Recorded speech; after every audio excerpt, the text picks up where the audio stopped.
An explosion from a faulty transformer located near the Akwa Ibom State Custodial Center has reportedly killed 2 inmates awaiting trial and injured 2 others. Hi, welcome to What's Happening. These are our top 10 stories countdown today. At number 10, U.S. forces have struck another alleged drug trafficking boat in the Caribbean, upping the death toll in the contentious anti-narcotics campaign to 80. U.S. media reports said Thursday, Washington began carrying out such strikes, which experts say amount to extrajudicial killings, even if the targets known traffickers. In early September, aiming at vessels in the Caribbean and Eastern Pacific, this week's reported strike took the toll to 80 deaths in 20 strikes in international waters. At number 9, the Confederation of African Football and African Cup of Nations, Morocco 2025 Local Organizing Committee, has announced that fans traveling to the tournament will be eligible for free electronic visas. The African football body disclosed this in a statement on its website on Friday. Citizens of countries that normally require a visa to enter Morocco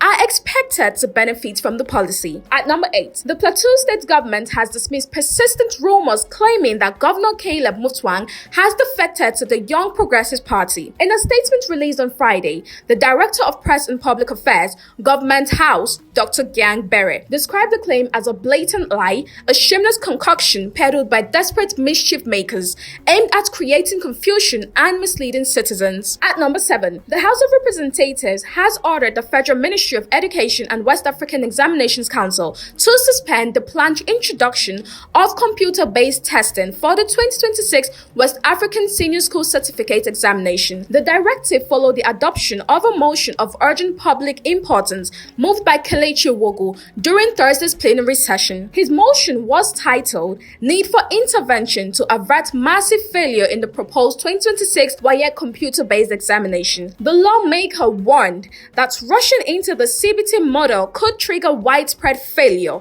frustration, and mental distress among students. At number 6, Nigeria and Mali have reaffirmed their commitment to strengthening bilateral security threats. This development came as Nigeria's Minister of Defense, Mohammed Badaru, paid a courtesy visit to Mali's Prime Minister, General Adewale Maiga, during his participation in the Maiden International Defense and Security Exhibition in Bamako, Mali. At number 5, Paystack, the Stripe-owned Nigerian payments company, has suspended its co-founder and chief technology officer, Ezra Olubi, following an allegation of sexual misconduct involving a subordinate. The controversy started on social media on Wednesday after someone who once had a relationship with Olubi published personal complaints online.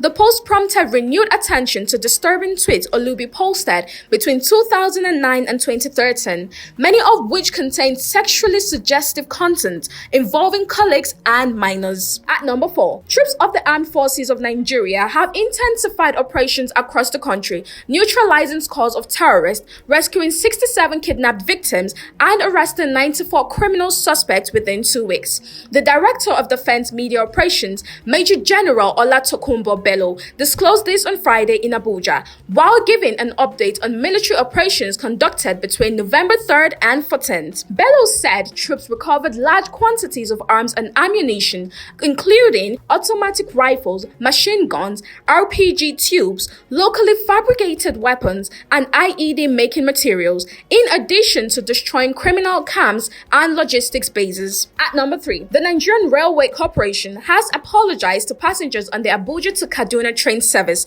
for delays experienced on Wednesday, stating no passenger was stranded. The delay, which affected the afternoon service, occurred after a procedural safety decision was made when the train's backup engine began losing power shortly after departure. At number 2, legislative business has been paralyzed at the Bauchi State House of Assembly following a nationwide strike by the Parliamentary Staff Association of Nigeria.